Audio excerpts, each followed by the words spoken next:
નમસ્કાર વિદ્યાર્થી મિત્રો, અગાઉ આપણે વિશ્વ અને ભારતમાં વસ્તીના વિતરણની સ્થિતિની સમજ મેળવી, જેમાં આપણે સમજ્યા કે સમગ્ર વિશ્વમાં વસ્તીનું વિતરણ ખૂબ અસમાન રીતે થયેલું છે. વિશ્વમાં વસ્તી વિતરણની સ્થિતિને આધારે આપણે વિશ્વ અને ભારતના પ્રદેશોને 4 અલગ અલગ વિભાગોમાં સમજ્યા. અતિ ગીચ વસ્તી ધરાવતા વિસ્તારો, મધ્યમ ગીચ વસ્તીવાળા વિસ્તારો અને ઓછી ગીચતા ધરાવતા વિસ્તારો. ઓછી વસ્તી ગીચતા ધરાવતા ક્ષેત્રોને પાછા આપણે 2 ભાગની અંદર 2 પેટા વિભાગોમાં વર્ગીકૃત કરીને સમજાતા. એક અલ્પ વસ્તીવાળા વિસ્તારો અને બીજા અત્યંત અલ્પ વસ્તી ગીચતા ધરાવતા ક્ષેત્રો. મિત્રો, આજે હવે આપણે એક નવીન મુદ્દાની ચર્ચા કરીશું: વસ્તીનું કદ. મિત્રો, આપણે જાણીએ છીએ કે સમગ્ર વિશ્વમાં વસ્તીનું વિતરણ એ અસમાન રીતે થયેલું છે. વિશ્વના લગભગ તમામ પ્રદેશોમાં માનવ વસ્તી ઓછા વત્તા અંશે વસવાટ કરતી જોવા મળે છે. ભારતમાં પણ આદિકાળથી આપણને માનવ વસવાટ થયેલો જોવા મળે છે. ભારતની વિશાળ ભૂમિ પર જોવા મળતી પ્રાકૃતિક વૈવિધ્યતાને આધારે જુદા જુદા ક્ષેત્રોમાં માનવ વસ્તી અસમાન રીતે વસવાટ કરતી આપણે જોઈ શકીએ છીએ. ભારતમાં માનવ વસવાટનો સુદીર્ઘ ઇતિહાસ આપણને જોવા મળે છે. મિત્રો, આપણે જો 2011ની વસ્તી ગણતરીની વાત કરીએ તો 2011માં ભારતની કુલ જનસંખ્યા આશરે 121,01,93,422 હતી, જે વર્ષ 2001ની વસ્તી ગણતરીની તુલનામાં 18,14,55,986 જેટલી વધુ હતી. એટલે કે ભારતમાં વાર્ષિક જનસંખ્યા વૃદ્ધિ એ આશરે 1,80,00,000ની ગણાવી શકીએ. મિત્રો, ભારતમાં આ રીતે વધતી જતી વસ્તી એ અનેક વસ્તી વિષયક સમસ્યાઓના મૂળમાં મુખ્ય કારણ એ બનેલી છે. વિશ્વમાં ક્ષેત્રફળની દ્રષ્ટિએ વાત કરીએ તો ભારતનું સ્થાન એ 7મું છે, જ્યારે વસ્તીની સંખ્યાની દ્રષ્ટિએ આપણે ચીન બાદ બીજા ક્રમે છીએ. મિત્રો, આજે વિશ્વમાં દર 6ઠ્ઠી વ્યક્તિ એ ભારતીય છે.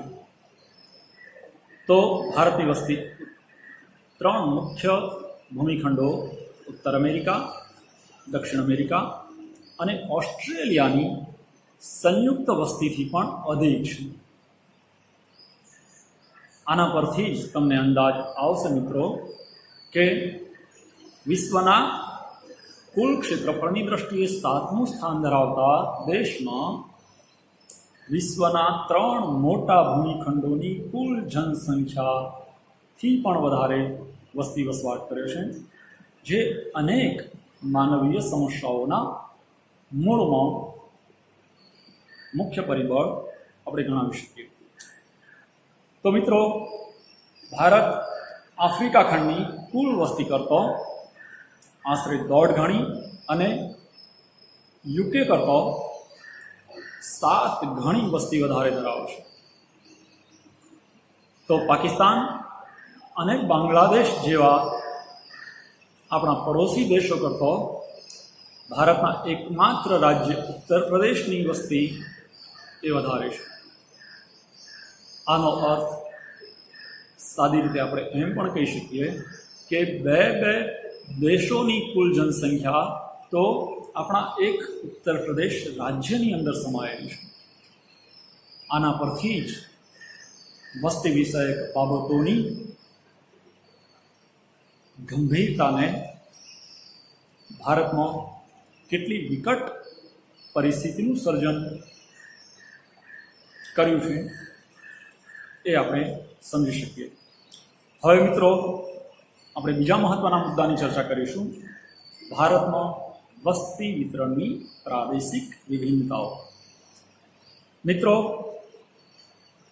જે રીતે આપણે જોયું કે સમગ્ર વિશ્વની અંદર વસ્તીનું વિતરણ અસમાન છે, એ જ રીતે ભારતના પ્રદેશે પ્રદેશે પણ વસ્તી વિતરણમાં આપણને ખૂબ વૈવિધ્યતા અને વિષમતાઓ જોવા મળશે. જોકે ભારતમાં અધિક જનસંખ્યા ધરાવતા રાજ્યો પણ છે, તો દેશના કેટલાક ક્ષેત્રો એવા પણ છે જ્યાં પ્રમાણમાં વસ્તી ઘણી ઓછી છે. એ માટે જે તે પ્રદેશની પ્રાકૃતિક પરિસ્થિતિ મહદઅંશે જવાબદાર બનતી હોય છે. વસ્તીના કેન્દ્રીકરણ થવા પાછળ ઘણા બધા કારણો કે પરિબળો જવાબદાર હોય છે, જેમાં સૌથી મહત્વનું પરિબળ એ કુદરતી સંસાધનોની સુલભતા કે પ્રાપ્યતા એને આપણે ગણાવી શકીએ. મિત્રો, આપણે જાણીએ છીએ કે વિવિધ પ્રકારની કુદરતી સંપત્તિ એ માનવ જીવનને ટકાવી રાખવા માટે, એના વિકાસ માટે તેમજ અસ્તિત્વ માટે અનિવાર્ય બનતી હોય છે. આ પ્રકારની કુદરતી સંપત્તિ જો સર્વસુલભ હોય તો માનવ વસ્તી કે જનસંખ્યા અધિક જોવા મળે છે, જ્યારે સંસાધનોની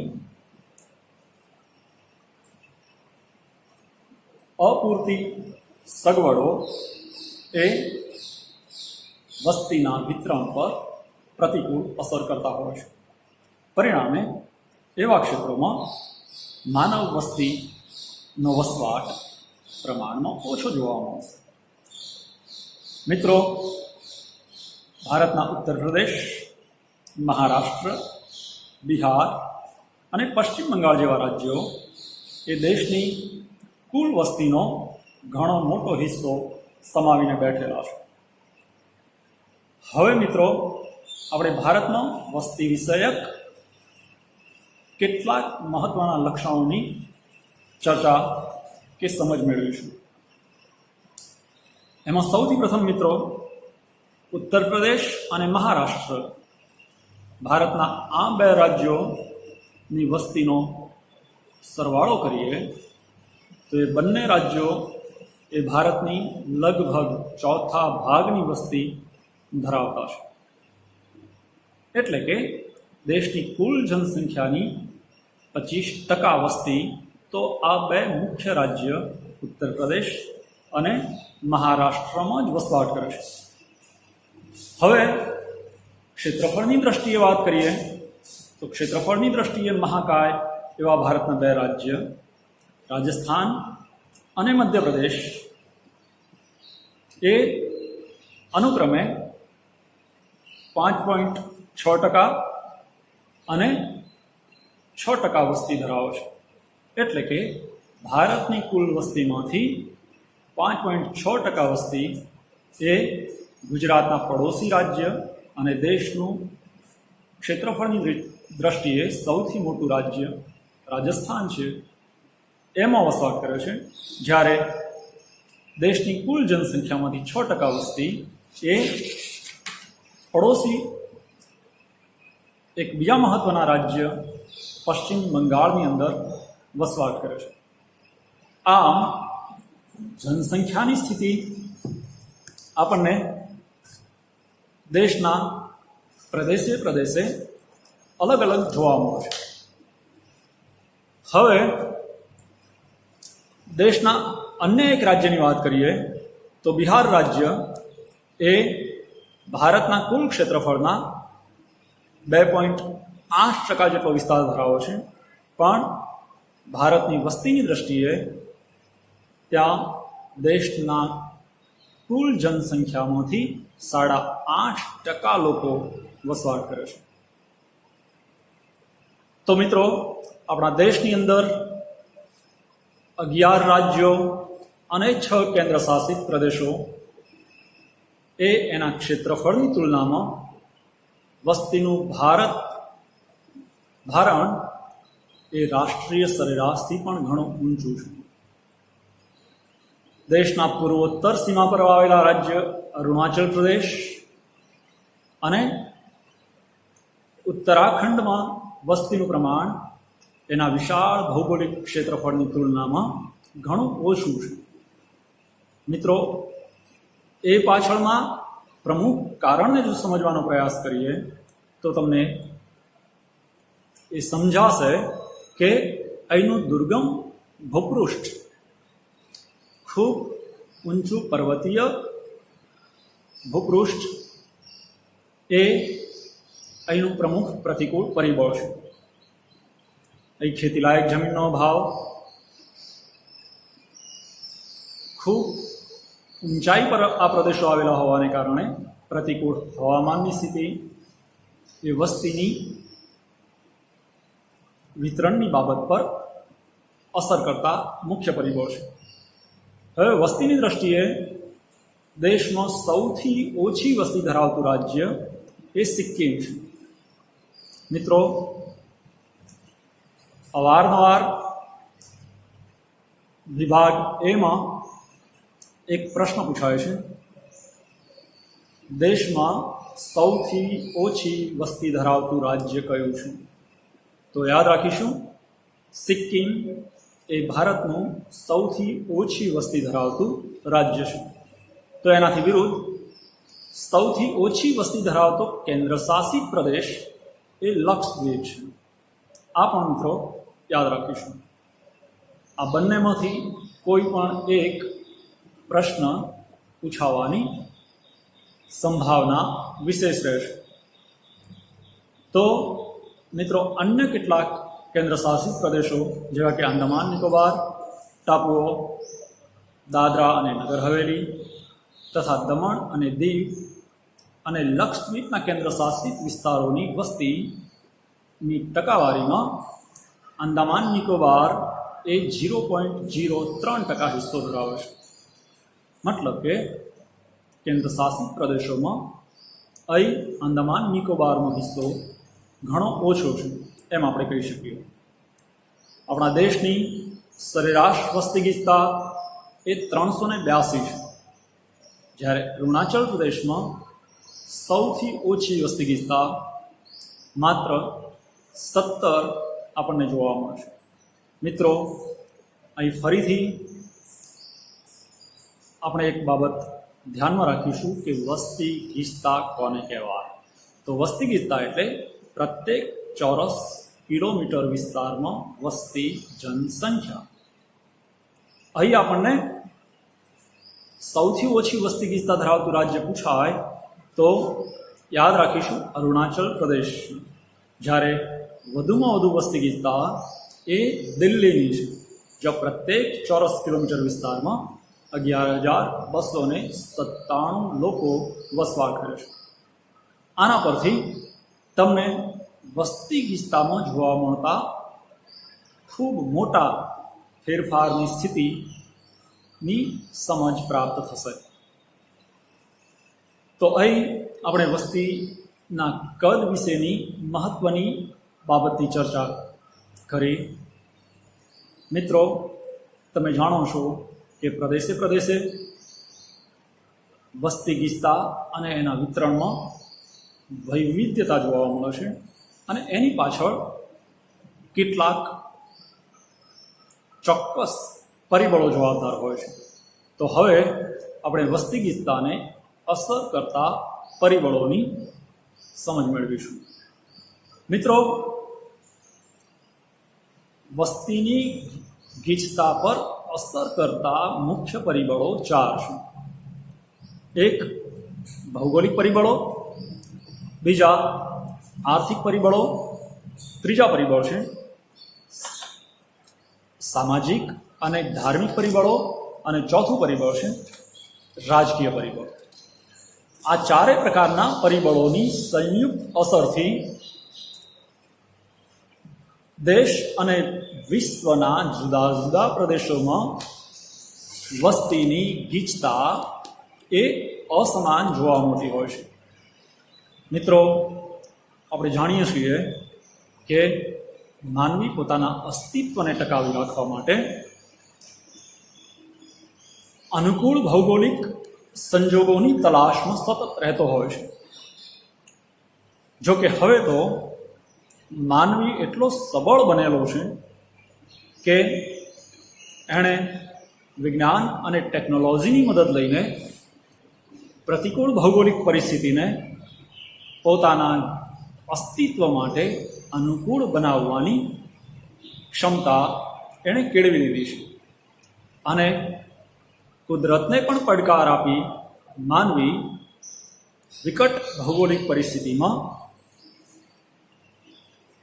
પ્રતિકૂળ પરિસ્થિતિનો સામનો કરીને ત્યાં સરળતાથી જીવન જીવવા માટે સક્ષમ બન્યો છે.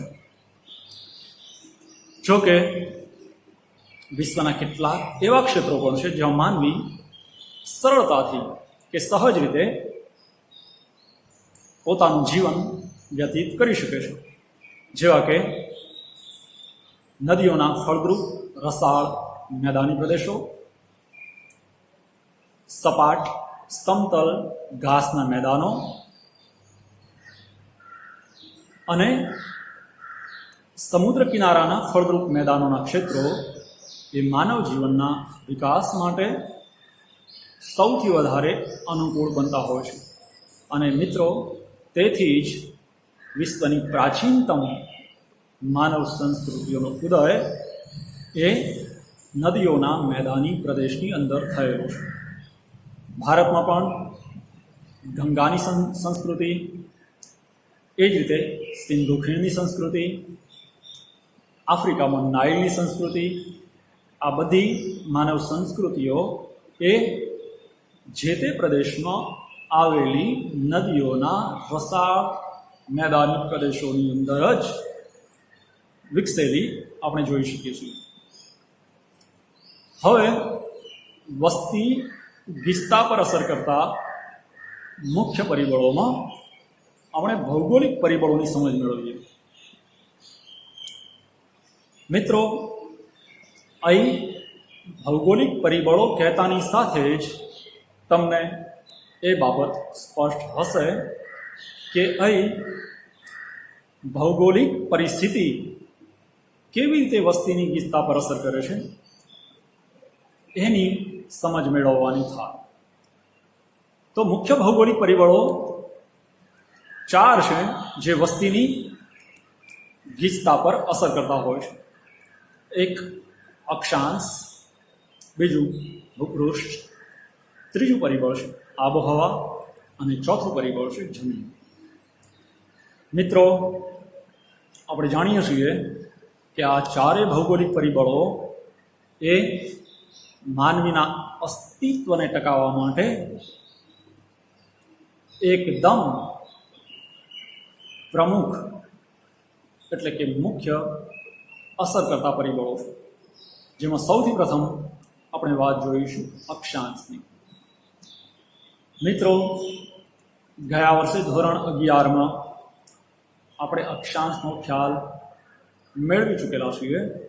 છતાં એ બાબતને ફરીથી ટૂંકમાં આપણે તાજી કરી લઈએ. મિત્રો, તમે જાણો છો કે પૃથ્વીના ગોળા પર દોરાયેલી આડી કાલ્પનિક રેખા એટલે અક્ષાંશ. મિત્રો, અક્ષાંશ એ કોઈ પણ પ્રદેશની આબોહવાકીય સ્થિતિની સમજ મેળવવા માટે આપણને ઉપયોગી બને છે. તમે જાણો છો મિત્રો કે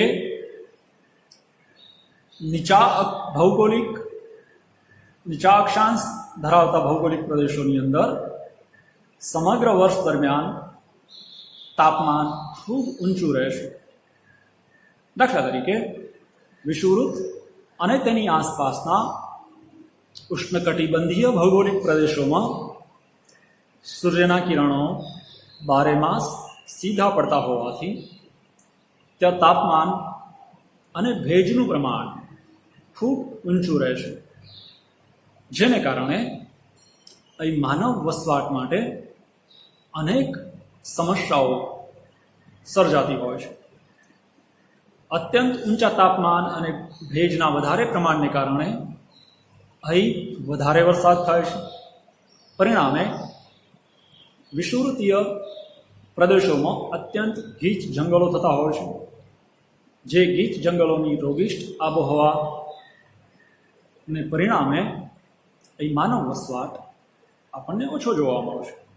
એનાથી વિરુદ્ધ કન્ડિશન મિત્રો, ઊંચા અક્ષાંશોના ભૌગોલિક ક્ષેત્રો, ધ્રુવો અને ધ્રુવવૃત્તીય વિસ્તારોમાં સૂર્યકિરણો અત્યંત ત્રાસા પડતા હોય છે.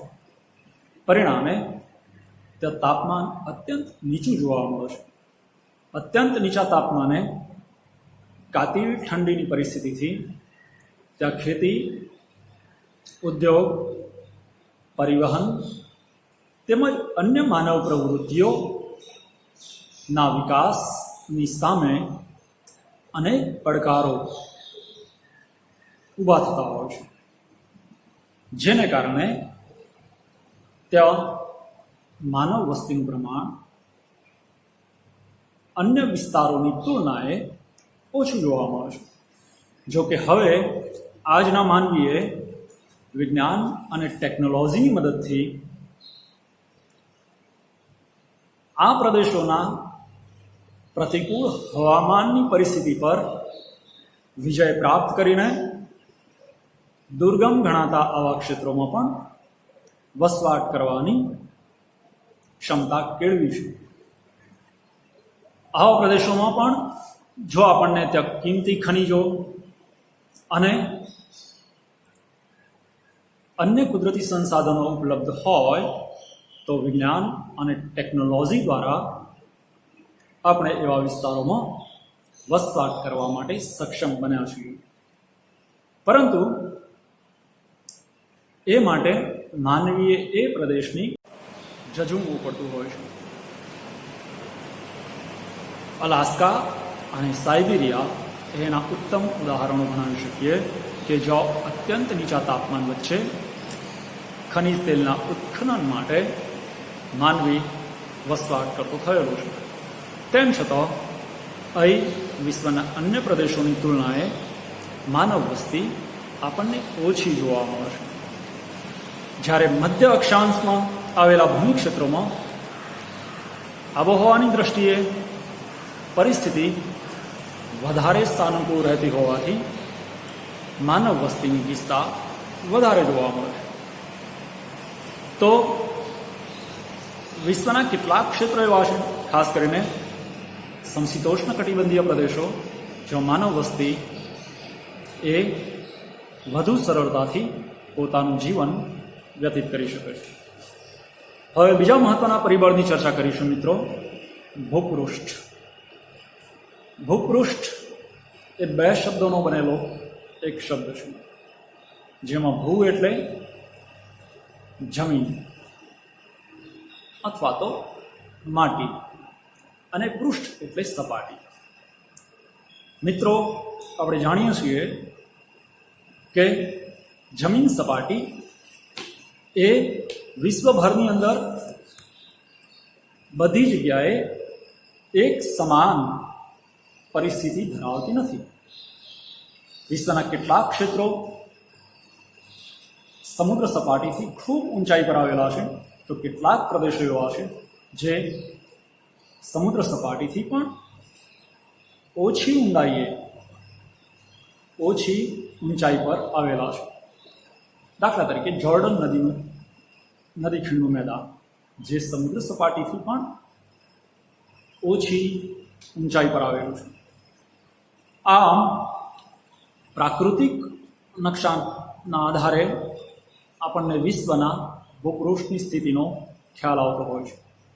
ઊંચાઈવાળા ક્ષેત્રો પર માનવ જીવન માટે અનેક પડકારોનું સર્જન થતું હોય છે.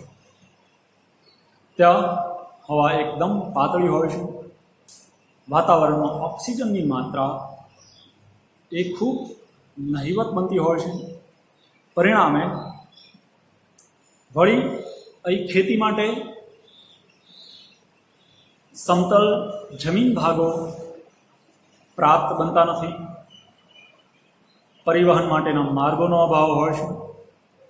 અને આ બધી જ પ્રાકૃતિક પ્રતિકૂળતાઓને કારણે ઊંચા પર્વતીય ક્ષેત્રો અને વધુ ઊંચાઈ પર આવેલા ભૌગોલિક ક્ષેત્રોમાં માનવ વસ્તી એ ઓછી સંખ્યામાં રહે છે. આ વિસ્તારોમાં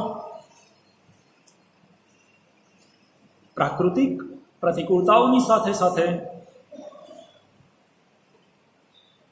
અનેક સમસ્યાઓ એ માનવ જીવનને સતત મુશ્કેલ બનાવતી હોય છે. ખેતી માટે ભૂમિનો અભાવ, સિંચાઈની સગવડોનો અભાવ, પરિવહન સેવાઓનો અભાવ આ પ્રદેશોની મુખ્ય સમસ્યાઓ છે. અને એટલે જ દુનિયાની વધુ ઊંચાઈ ધરાવતી નવી ગેડ પર્વતમાળાઓ જેવી કે હિમાલય, એન્ડીઝ, રોકીઝ અને આલ્પ્સ જેવા પહાડી ક્ષેત્રોની અંદર માનવ વસ્તી પ્રમાણમાં ઓછી વસવાટ કરે છે.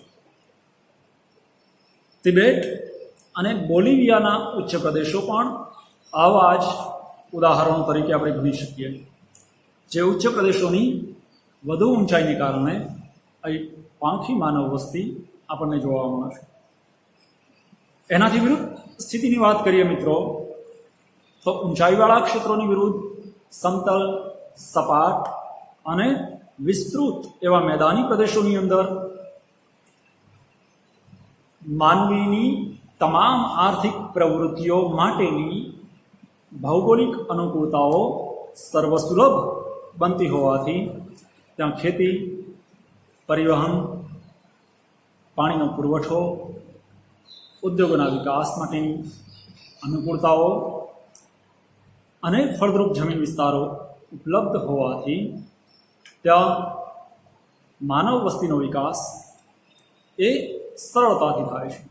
અને એટલે જ વિશ્વની પ્રાચીનતમ માનવ સંસ્કૃતિનો ઉદય એ નદીઓના મેદાની પ્રદેશની અંદર થયેલો છે. આ પ્રદેશો માનવીની પ્રથમ પસંદગી બનેલા છે વસવાટ કરવા માટે. ઇતિહાસ પણ